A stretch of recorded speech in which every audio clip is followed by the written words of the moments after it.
മംഗലശ്ശേരി കോളനിയിലെ വീടുകളുടെ മുറ്റത്ത് തന്നെ മുട്ടോളം വെള്ളമുണ്ട്. സമാന നിലയിൽ വെള്ളം ഉള്ളിലേക്കും കയറിക്കൊണ്ടിരിക്കുകയാണ്. ഉയർന്ന ഫർണിച്ചറുകളുടെ മുകളിൽ അത്യാവശ്യ സാധനങ്ങൾ വെക്കിച്ച ശേഷം നായ്ക്കളെയും പൂച്ചകളെയും അടക്കം അത്യാവശ്യ സാധനങ്ങൾ കൂടി ഒപ്പം കൂട്ടിക്കൊണ്ട് ദുരിതാശ്വാസ ക്യാമ്പിലേക്ക് വീട്ടുകാർ മാറിയിട്ടുണ്ട്.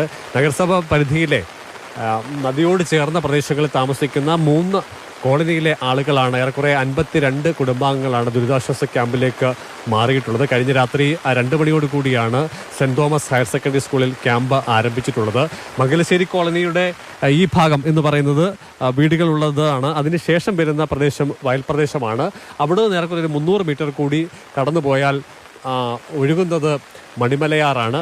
കഴിഞ്ഞ ഏതാനും ദിവസമായി അതിശക്തമായ മഴയെ തുടർന്ന് മണിമലയാർ ഭേദപ്പെട്ട അളവിൽ ജലനിരപ്പ് ഉയർന്ന് അങ്ങനെ കരതൊട്ട് ഒഴുകുകയാണ്. സാധാരണഗതിയിൽ ഈ വയൽ പ്രദേശത്ത് നിന്നും വെള്ളം ചാലുകളിലൂടെ ആറ്റിലേക്ക് ഒഴുകി ആണ് പൊയ്ക്കൊണ്ടിരുന്നത്. എന്നാൽ നദിയിൽ ക്രമാതീതമായി വെള്ളം ഉയർന്നതിനെ തുടർന്ന് ആനുപാതികമായ വെള്ള ഉയർച്ച ഇവിടേക്ക് ഉണ്ടാവുകയായിരുന്നു.